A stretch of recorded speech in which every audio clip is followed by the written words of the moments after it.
Hello everyone welcome to Wednesday snack series.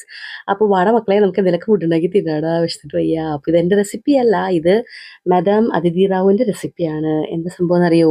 ഖാഗിന നമ്മൾ ഉണ്ടാക്കാൻ പോകുന്നത് ഹൈദരാബാദ് ഡിഷായിട്ടുള്ള ഖാഗിനയാണ്. അപ്പോൾ നമുക്ക് ആദ്യം വേണ്ടത് സവാളയാണ്. സവാള എടുത്തിട്ടുണ്ട്, കോഴിമുട്ടയുണ്ട്, പിന്നെ ഞാൻ മല്ലിച്ചീര എന്താ അതിന് പറയുക, അതെടുത്തിട്ടുണ്ട്, കൊറിയാണ്ടർ ലീവ്സ് എടുത്തിട്ടുണ്ട്. പിന്നെ എന്താ വേണ്ടത്, നമുക്ക് വെളുത്തുള്ളി വേണം. വെളുത്തുള്ളി ചതച്ച് അരച്ചത് വേണം. പിന്നെ ജിഞ്ചർ ഗാർലിക് പേസ്റ്റ്, വെളുത്തുള്ളി ഇഞ്ചി പേസ്റ്റ് വേണം. പേസ്റ്റ് ചതച്ചത് എന്തായാലും കുഴപ്പമില്ല. അങ്ങനെ നമ്മൾ പാൻ വെക്കുന്നു. പാനിലേക്ക് നമ്മൾ നെയ്യ് ഒഴിക്കുന്നു. നെയ്യുടെ കൂടെ വേണമെങ്കിൽ വെളിച്ചെണ്ണ കുറച്ചുകൂടെ ഒഴിക്കാം, അല്ലെങ്കിൽ നെയ്യ് മാത്രം ഒഴിക്കാം. അതിലേക്ക് സവാള ഇടുന്നു. സ്പ്ലിറ്റ് ചില്ലി ഇടണം, ഗ്രീൻ ചില്ലി. ഞാൻ ഒറ്റൊരു ചില്ലിയാണ് ഇട്ടിട്ടുള്ളത്, കാരണം നല്ല എരിവുണ്ട്. അപ്പോൾ ഒറ്റൊരെണ്ണം കീറി അതാണ് ഇട്ടിരിക്കുന്നത്. എന്നിട്ട് അതൊന്ന് ചെറുതായിട്ട് ഇങ്ങനെ മൂത്ത് വരുമ്പോഴത്തേക്കും ജിഞ്ചർ ഗാർലിക് പേസ്റ്റ് ഇട്ട് കൊടുത്തിട്ട് വീണ്ടും വഴറ്റിയെടുക്കുക.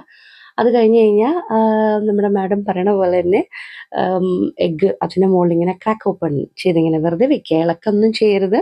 ജസ്റ്റ് ഇങ്ങനെ പൊട്ടിച്ചിടുക. ഞാൻ 4 എഗ്സാണ് എടുത്തിട്ടുണ്ടായിരുന്നത്. ഒന്നര ഒന്നര എന്ന് പറയാൻ പറ്റില്ല, ഒരു വലിയ സവാളയും ഒരു ചെറിയ സവാള എടുത്തിട്ടുണ്ടായിരുന്നു. പിന്നെ ഒരു ചെറിയ ഹാഫ് ടീസ്പൂൺ നമ്മുടെ ജിഞ്ചർ ഗാർലിക് പേസ്റ്റും, ഒറ്റൊരു ഗ്രീൻ ചില്ലി. ഓക്കെ, കണക്ക് ശരിയല്ലേ? ദെൻ നെക്സ്റ്റ് ഇസ് ദാറ്റ് അടച്ചു വെച്ച് വേവിക്കുക. അടച്ചു വെച്ച് ഒരു 5 മിനിറ്റ് കഴിയുമ്പോഴത്തേക്കും ഇതൊക്കെ നല്ല വെന്ത് വരും. അപ്പോൾ നമുക്ക് എന്താ വേണ്ടത് വെച്ചിട്ടുണ്ടെങ്കിൽ വെളുത്തുള്ളി, ഇച്ചിരി മുളക് പൊടി, ഇച്ചിരി ഉപ്പും ഇട്ടിട്ട് അരച്ചങ്ങോട്ട് എടുക്കുക. എന്നിട്ട് ആ എടുത്ത പേസ്റ്റ് ഇതിൻ്റെ മുകളിലേക്ക് അങ്ങ് തേക്കുക. എന്നിട്ട് അതിൻ്റെ മുകളിൽ കുറച്ച് മല്ലിച്ചപ്പും കൂടി ഇട്ട് കൊടുത്തിട്ടുണ്ടെങ്കിൽ കഴിഞ്ഞു, പരിപാടി കഴിഞ്ഞു, ഖാഗിന റെഡിയായി. നല്ല ചൂടുള്ള ബ്രെഡിൻ്റെ കൂടെയോ അല്ലെങ്കിൽ ഇപ്പം എന്താ പറയുക, നാനിൻ്റെ കൂടെയോ ചപ്പാത്തിയുടെ കൂടെയോ ഒക്കെ അടിപൊളിയായിട്ട് പോകും. ചോറിൻ്റെ കൂടെ ഞാൻ കഴിച്ചു നോക്കിയിട്ടില്ല കേട്ടോ.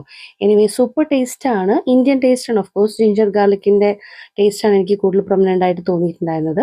പിന്നെ സവാളയൊക്കെ നല്ല മുരിഞ്ഞ് അതും നല്ല രസമായിട്ട് വന്നിട്ടുണ്ട്. പോച്ച്ഡ് എഗ് പോലെ തന്നെയാണ് ഇരിക്കുന്നത്.